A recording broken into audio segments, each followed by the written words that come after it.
అత్యంత కృప కలిగిన యేసు క్రీస్తు నామములో వాక్యాన్ని వింటున్న బిడ్డలందరినీ కూడా దేవుడు సమృద్ధిగా దీవించి ఆశీర్వదించునుగాక. ఆమేన్. ప్రియ దేవుని బిడ్డలారా, దేవుడు వెళ్ళమన్న చోటికి వెళ్ళాలి, వెళ్ళొద్దన్న చోటికి వెళ్ళకూడదు. ఎవరితో అయితే సహవాసం చేయమంటాడో వారితో సహవాసం చేయాలి, ఎవరితో వద్దు అంటాడో మనం ఆగిపోవాలి, వారు ఎంత గొప్ప వాళ్ళైనా సరే. పరిశుద్ధ గ్రంథంలో కూడా దేవుడు వెళ్ళొద్దన్న ప్రాంతాలకు, వెళ్ళకూడని ప్రాంతాలకు వెళ్ళి నష్టపోయిన వ్యక్తులు అనేక మంది ఉన్నారు. ఒక ఆది కాండములోనే చూసుకుంటే వెళ్ళొద్దు అన్న ప్రాంతాలకు, వెళ్ళకూడని ప్రాంతాలకు వెళ్ళి నష్టపోయిన 3 వ్యక్తులు మనకు కనబడతారు. మొదటగా ఎవరు అంటే అబ్రహాం గారే. ఆది కాండం 12వ అధ్యాయము 10వ వచనం మనం చూసినప్పుడు బేతేల్లో ఉండాలి. అయినా బేతేలు అంటే దేవుని మందిరము అని అర్థం. బేతేల్లో ఉండాలి, కానీ కరువు వచ్చింది కదా అని చెప్పి ఐగుప్తు దేశానికి వెళ్ళాడు. వెళ్ళడం వల్ల ఏం నష్టపోయాడు అంటే ఐగుప్తులో వారందరికీ భయపడుతున్నాడు, 2 అబద్ధమాడుతున్నాడు, 3 రాజుతో చివాట్లు తింటున్నాడు, 4 వస్తా ఆగరం తెచ్చుకుంటున్నాడు. ఆమె వల్ల ఇంట్లో గొడవలు, అశాంతి, అసమాధానం. ఇష్మాయేలు జననం, ఆ ఇష్మాయేలు సంతానం వల్ల నేటి తరంలో కూడా మరి వారి జనానికి, దేవుని ప్రజలకు ఎప్పుడు చూసినా వైరం, గొడవలు జరుగుతూనే ఉన్నాయి. చూసారా? వెళ్ళకూడని ప్రాంతాలకు వెళ్ళి నష్టపోయిన వ్యక్తిగా మనకి అబ్రహాము గారు కనబడుతూ ఉన్నారు. దేవుని బిడ్డలారా, మీరు కూడా వెళ్ళకూడని ప్రాంతాలకు వెళ్ళి పర్లేదులే, మేము సెట్ అయిపోతాంలే అనుకుంటూ వెళ్తున్నారేమో. దయచేసి దేవునికే స్నేహితుడు అనబడుతున్న అబ్రహామే ఇన్ని ఇబ్బంది పడితే మరి మీరంతా ఒక్క నిమిషం ఆలోచించండి. రెండవదిగా, వెళ్ళకూడని ప్రాంతానికి వెళ్ళి నష్టపోయిన వ్యక్తుల్లో రెండో వ్యక్తి ఎవరంటే లోతు గారు. ఆది కాండం 19వ అధ్యాయం మనం చూసినప్పుడు మరి సొదొమ గొమొర్రాకు వెళ్ళిపోయినటువంటి లోతు ముందు మైదానంలో తన గుడారం వేసుకున్నాడు. తర్వాత అలాగలాగా గవిని వద్దకు వెళ్ళిపోయాడు. ఇంట్లో ఉండకుండా గవిని మీద కూర్చుంటున్నాడు. బాగా అర్థం చేసుకుందాం దేవుని బిడ్డలారా. మరి ఇంట్లో ఉండకుండా గవిని దగ్గర ఉండడం వల్ల, సొదొమ గొమొర్రాలో మెయిన్ సెంటర్లో ఉండిపోవడం వల్ల చెప్పాలంటే లోతు యొక్క మొత్తం ఆస్తి అంత అగ్నికి ఆహుతి అయిపోయింది.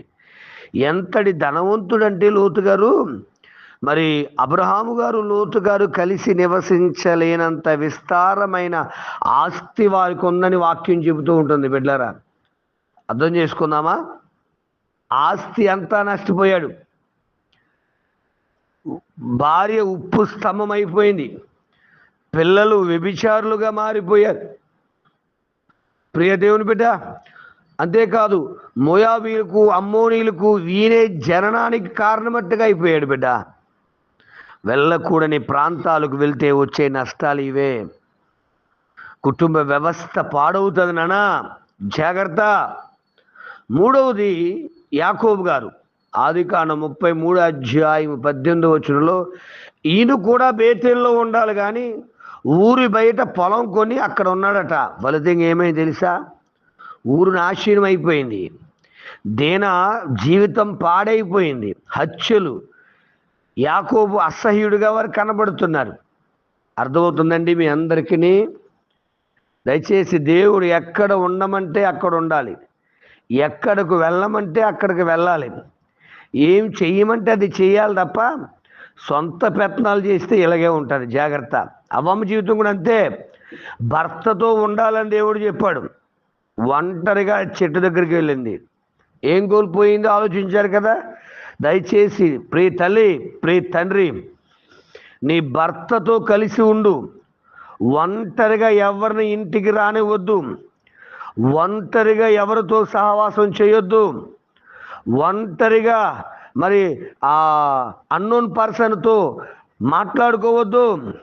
ఎవరైనా ఇంట్లోకి రావాలంటే నీ భర్త ఉన్నప్పుడే, ఎవరైనా నీ దగ్గర రావాలంటే నీ భర్త ఉన్నప్పుడే. ఓరకనే అందరూ స్నేహితులని తీసుకొచ్చి ఇంట్లో పెట్టుకుంటే నీ జీవితం మీదకి మచ్చలు వస్తాయి. జాగ్రత్త, దయచేసి ఆలోచించు.